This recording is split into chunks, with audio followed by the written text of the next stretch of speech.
What's up everyone, welcome back to a brand new video. During the last part, we saw a familiar version of Cooler return. With Bobby trying his best to revive Buu, he needed to possess someone, and thankfully, he had the perfect candidate in Cooler. He was able to possess Cooler, creating Majin Cooler, but Cooler was able to break through with the help of his friends, and now they have to fight the fearsome Majin Buu.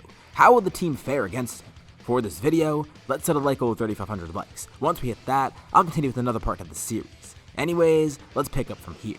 Cooler immediately jumps in, ready to fight Majin Buu, and he could tell, this guy's tough. Even in his new platinum form, he can't tell how strong this guy is. The Kais watch on, and Babidi does too. They're all equally surprised. Cooler's power is actually maybe enough to challenge Majin Buu. They don't know for sure, but as this fight goes on, they'll get to see more of this power displayed, and maybe he can defeat Majin Buu, but they don't know for sure. Buu can regenerate, and he's not worried about energy right now.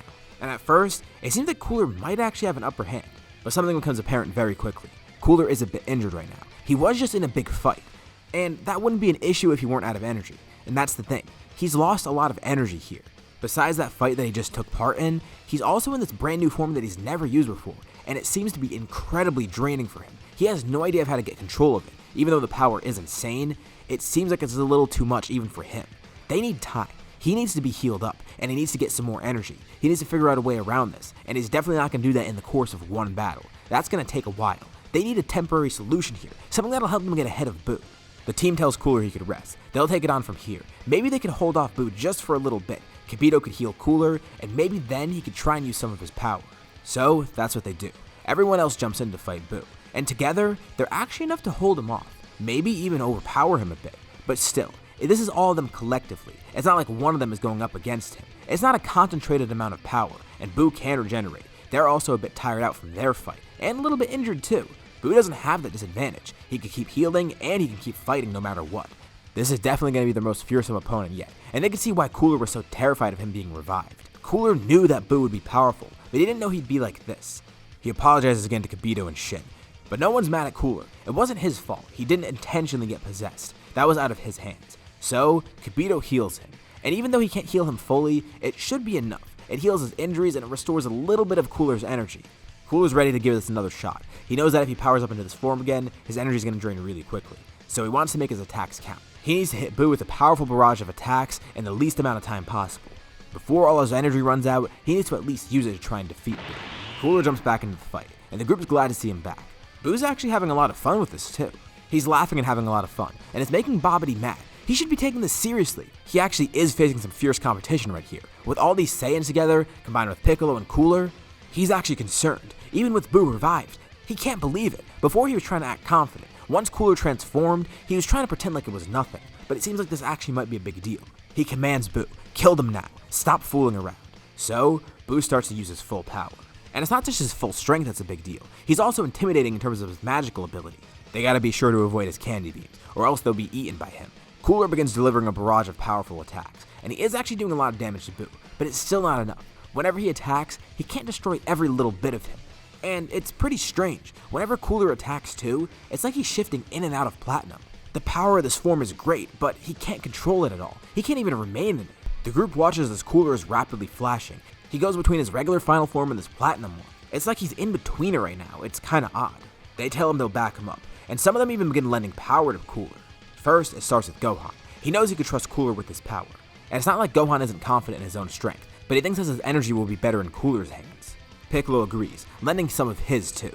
Goku's about to and Vegeta refuses, but Cooler looks back. He can't have Goku and Vegeta give their energy too. He needs at least some powerful allies. If Gohan and Piccolo are giving all their energy to him, they can't fight now. He still could use the support in numbers. And even so, he looks back at everyone. He expects better from them. They're kinda shocked to hear this. Why is he talking back like that? They're acting like they're backed into a corner now, but he tells them they can win. They defeated him twice after all, once a while ago and once today, even with his huge power-up since then. He reiterates, he expects more from them. They could win this, and they could do it together. They will defeat Buu. More energy is lent to Cooler, and Gohan and Piccolo are completely drained. Cooler's gonna have to make a massive attack. He's worried though. If this hits Earth, it can completely destroy it. He needs Goku and Vegeta's help. They need to get Buu secluded. They need to get him up in the sky somehow. And also Cooler sees an opportunity right now.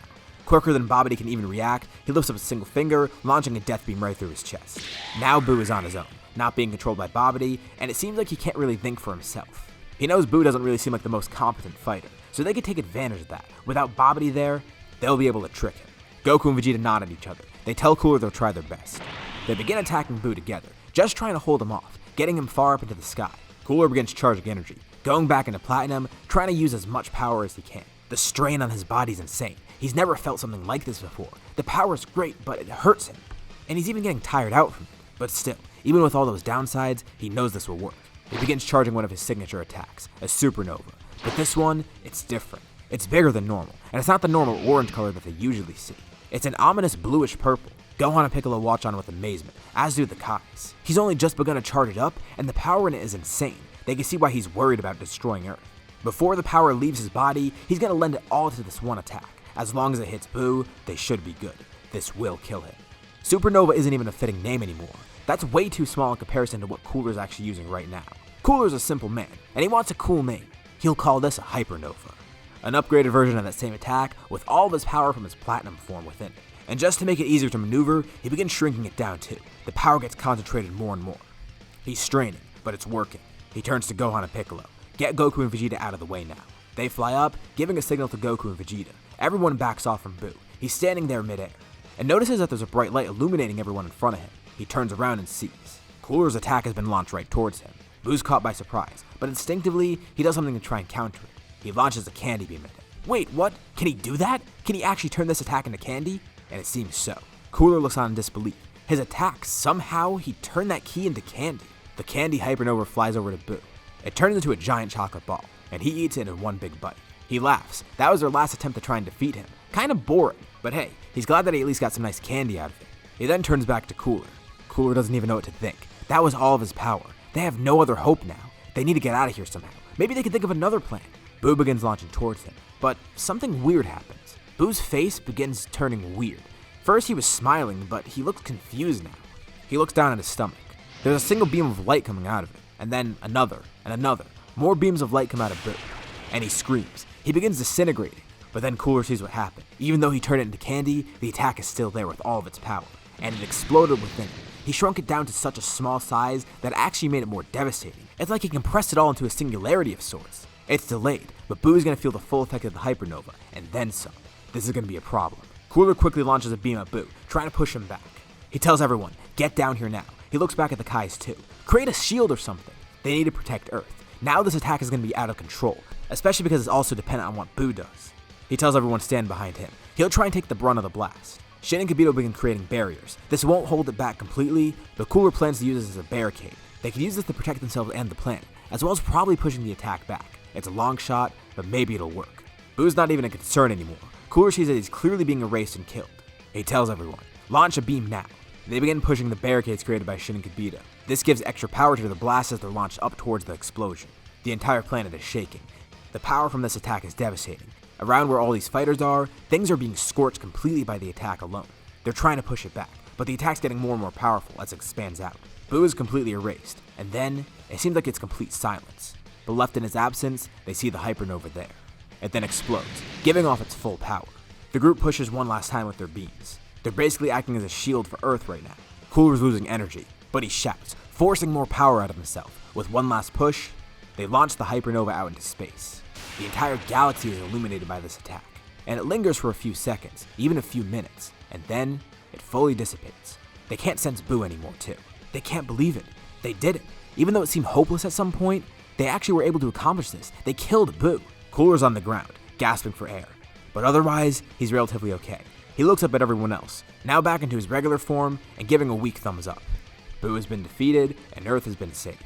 So, where do we head now in the story? This is the end of the Z portion, so naturally, we're going to be going into Super next, and things are going to be changing a lot. There's a brief time skip here, and it's the pretty standard stuff. There's not too much change here, but as for Cooler, he is training to work on this platinum form even more. He loved the power that came with it, but he needs to control it somehow. Maybe he could use it in the future. It seems volatile now, but if he gets a grasp on it, it can work. And actually, he is able to do something pretty interesting with it. He figures out that he can use it in his base form.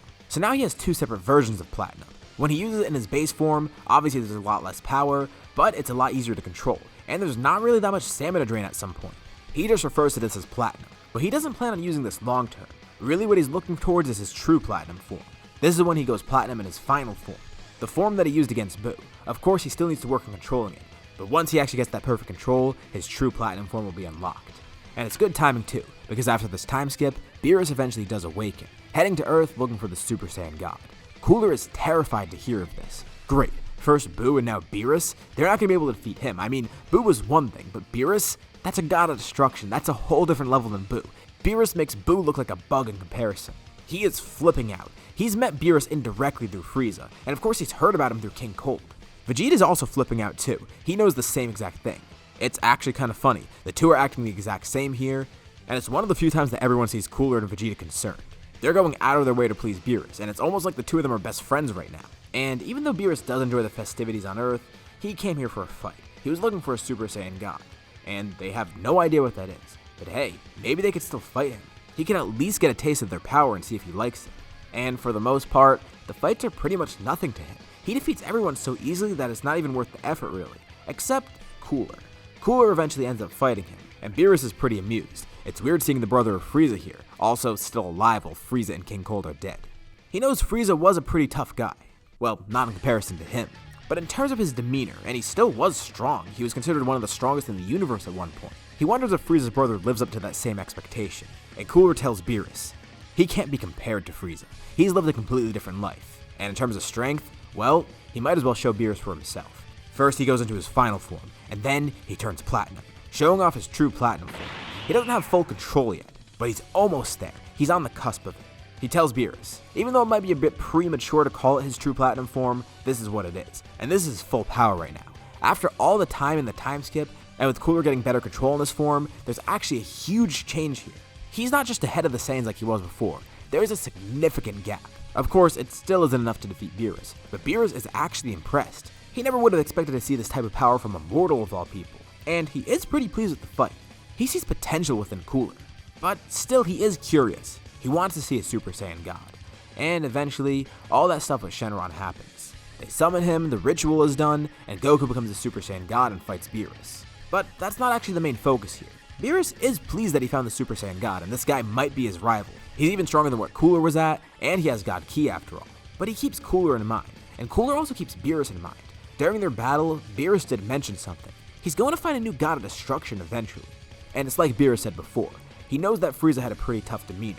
He can see some of that within Cooler. Of course, morally they're completely different, but still, maybe Cooler could be the next god of destruction. Sure, the Saiyan is strong and all, but he definitely won't be up to it. And Cooler considers this too. God Ki, a rival for Beerus, a new god of destruction, that could all be him. If he gets more control in his power, and combines God Ki with it somehow too, Cooler could really move up in the universe, become the next god of destruction. He would love that title. Of course, he wouldn't just go around destroying stuff randomly. He would actually try to be a good god of destruction. I mean, it is a bit far off, but he considers this, and he keeps it in mind. That'll be his next goal. Although, there are going to be some issues ahead of him, and once again, it all stems from Cooler. Well, not entirely. This also stems from everyone else too, because the Frieza Force is planning on bringing their Emperor back. They would have loved to have Cooler lead them, but there's no other way. They need to revive Frieza. But they're terrified though.